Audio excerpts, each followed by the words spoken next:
Good evening children.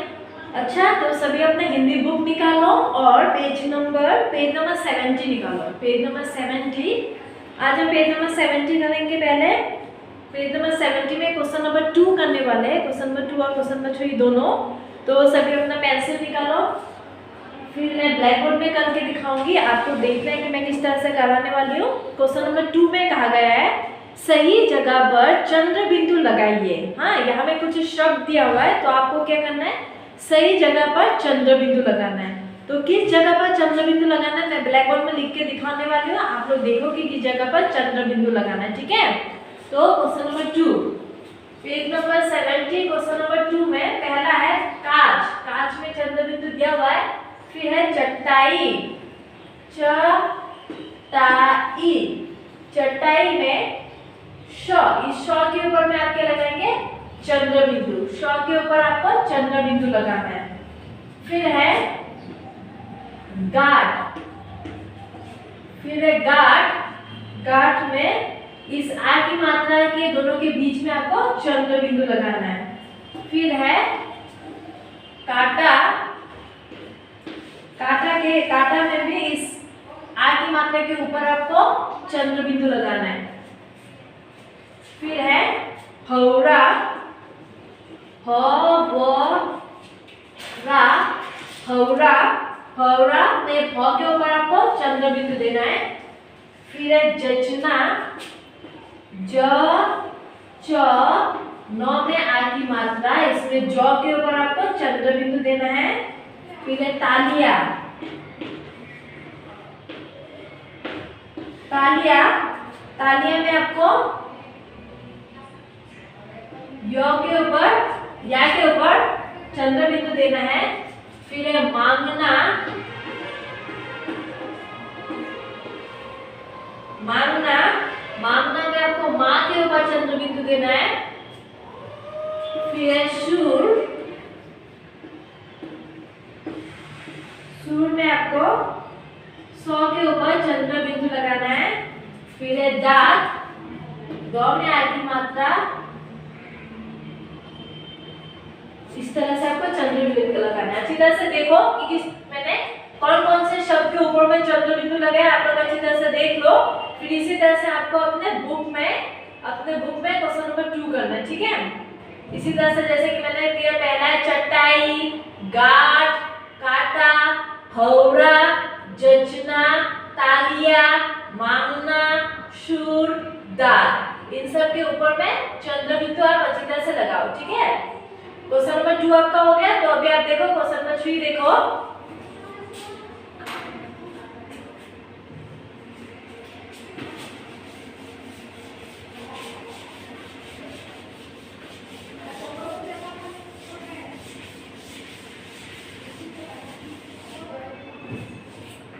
Next देखो, question number 3 में कहा गया, पूछा गया है कि बोलिए और सही शब्द पर टिक लगाइए। ठीक है, जो यहाँ में कुछ शब्द दिया हुआ है, तो आपको जो शब्द सही है उसमें आपको टिक मार्क लगाना है। हाँ, जैसे कि पहला तो दिया हुआ है कि ऊट। ऊट कौन सा सही है।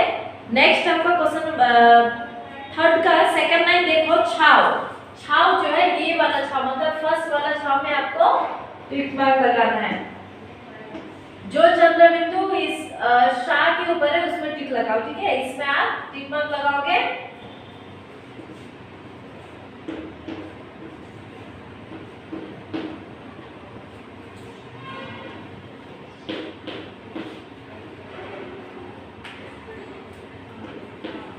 देख लो कि आपको पहला वाला में आपको टिक मार्क लगाना है, ऐसे फर्स्ट वाला में।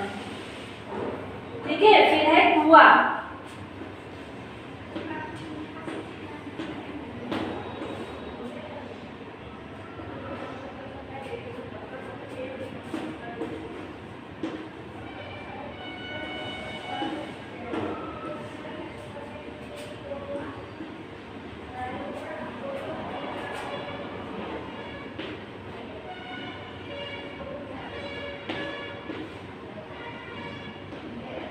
लास्ट वाला में आपको कुआ में टिक मार्क लगाना है। फिर है हंसना।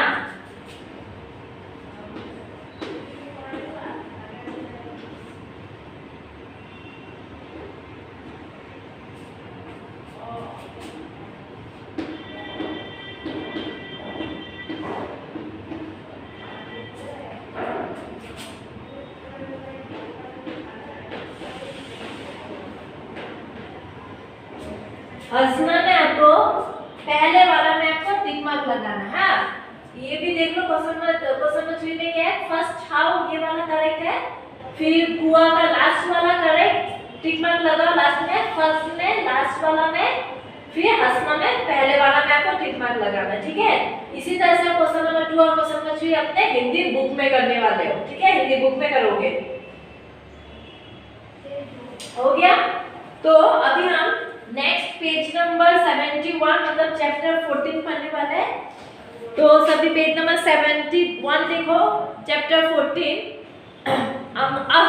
अ की ध्वनि, अ की ध्वनि, अ की ध्वनि, अंग में जैसे कि एक बिंदु होता है तो अंग में क्या साइड में 2 बिंदु होते हैं कि नहीं, ये है अ की ध्वनि।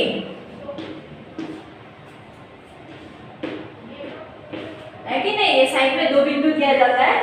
तो इस चैप्टर इस लेसन को मैं पढ़ने वाली हूं, अच्छी तरह से सुनो।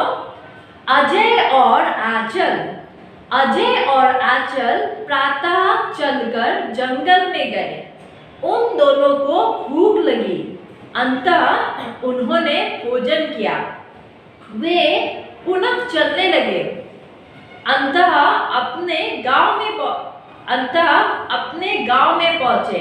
शने शने अंधेरा हो गया, वे आराम से सो गए। अजय और आंचल दोनों प्रातः मतलब सवेरे, ठीक है, मॉर्निंग, प्रातः मतलब सवेरे, सुबह होते ही वो जंगल में गए। और उन दोनों को जंगल में जब वो सवेरे जब वो जंगल में गए तो फिर कुछ देर के बाद उनको भूख लगी। तो भूख लगने पर उन्होंने क्या किया, अपना भोजन लेके गए थे, तो उन्होंने भोजन किया। फिर भोजन करने के बाद, भोजन खाने के बाद वो फिर से चलने लगे। बाद में ऐसे चलते चलते जंगल में चलते चलते फिर वो कहाँ पहुंचे, अपने गांव में पहुंचे। सने सने मतलब धीरे धीरे जब अंधेरा हो गया वो गांव में पहुंचे। फिर वो गांव में पहुंच कर वे क्या आराम से सो गए। तो क्या होता है, ये प्रातः, जो जैसे कि ये प्रातः, ये जैसे कि प्रातः है, प्र में आदि मात्रा तो, जब हम इसको उच्चारण करते हैं प्रात हो गया, मगर जब हम इसमें का ये 2 बिंदु देंगे तो ये क्या हो जाएगा, प्रातः। क्या हो गया, प्रातः, ठीक है, प्रातः। फिर हो गया प्रातः, अंतः, ठीक है, ऐसे पढ़ते हैं इसको, अंतः। फिर पुनः उच्चारण करते हैं, पुनः, अंतः, शने शने, शने शने शने शने।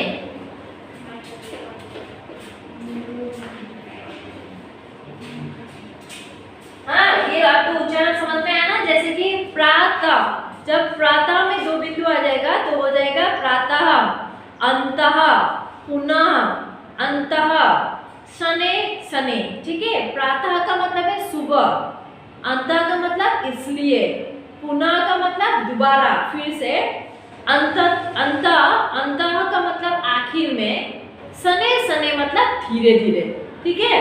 तो आप लोग क्या करेंगे, पढ़िए और लिखिए। पहले इस ये नीचे में दिया हुआ है, इस नीचे के इस लाइन को आपको रीड करना है। फिर रीड करने के बाद जो नीचे में डैश दिया है उसको भी आपको अपने हिंदी बुक में लिखना है, ठीक है। जैसे कि पहला उच्चारण है प्रातः, अंतः, पुनः, अंतः, शने शने। इसी को आप रीड करोगे पहले, फिर उसके नीचे में डैश में पेंसिल से लिखोगे, ठीक है। फिर आपका आज का होमवर्क है कि आपको क्या करना है, यहाँ पे वर्ड मीनिंग दिया हुआ है। ये जो वर्ड मीनिंग दिया है, ये वर्ड मीनिंग को आपको अपने हिंदी कॉपी में लिखना है। किसमें लिखना है आपको, इस वर्ड मीनिंग को आपको अपने इस वर्ड मीनिंग को अपने हिंदी कॉपी में लिखना है, ठीक है। वर्ड मीनिंग को आप अपने हिंदी कॉपी में लिखोगे, अपने हिंदी क्लास वर्ड कॉपी में, और इसको अपने हिंदी बुक में करोगे, ठीक है। तो आज के लिए इतना ही, थैंक यू।